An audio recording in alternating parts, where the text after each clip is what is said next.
மண்ணின் மைந்தன் செய்திகளுக்காக செய்தி வாசிப்பாளர் நித்யா.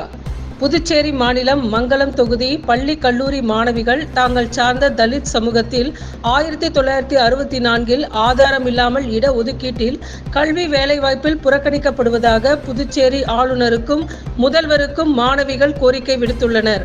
மேலும் இது தொடர்பாக நடவடிக்கை எடுக்க வேண்டும் எனவும் தலித் மாணவர்களுக்கு உரிய இட ஒதுக்கீட்டை வழங்க வேண்டும் என புதுச்சேரி அரசாங்கத்தை பீம் ஆர்மி ஏப்ரல் 14 இயக்கங்கள் வலியுறுத்தின. எங்களுக்கு தலித் இட ஒதுக்கீடு செய்து கொடுங்கள் ஐயா. நன்றி வணக்கம்.